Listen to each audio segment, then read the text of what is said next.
केंद्र सरकार संसद के आगामी बजट सत्र में एक नया आयकर विधेयक पेश कर सकती है, जिसका उद्देश्य वर्तमान आयकर कानून को सरल बनाना, उसे समझने योग्य बनाना तथा पृष्ठों की संख्या में लगभग 60% की कमी करना है।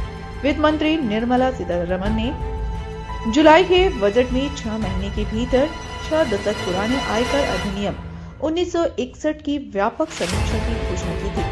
एक सूत्र ने कहा, नया आयकर कानून संसद के बजट सत्र में पेश किया जाएगा।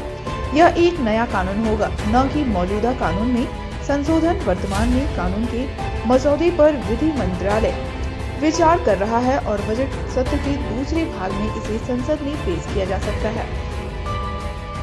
बजट सत्र 31 जनवरी से 4 अप्रैल तक चलेगा।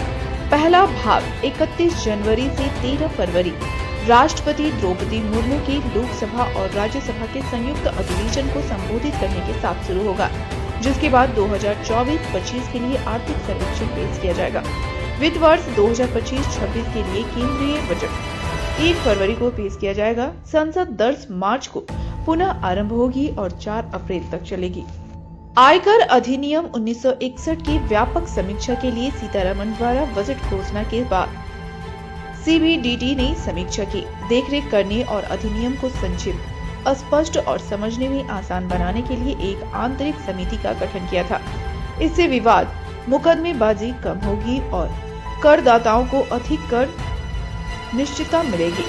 इसके अलावा अधिनियम के विभिन्न पहलुओं की समीक्षा के लिए 22 विशेष उप समितियां स्थापित की गई हैं। 4 श्रेणियों, भाषा का सरलीकरण, मुकदमेबाजी में कमी, अनुपालन में कमी तथा अनावश्यक अप्रचलित प्रावधान में जनता से सुझाव और सूचनाएं आमंत्रित की गई हैं। आयकर विभाग को अधिनियम की समीक्षा के लिए हितधारकों से 6500 सुझाव प्राप्त हुए हैं। सूत्रों ने बताया कि प्रावधानों और अध्यायों में उल्लेखनीय कमी की जाएगी तथा अप्रचलित प्रावधानों को हटाया जाएगा।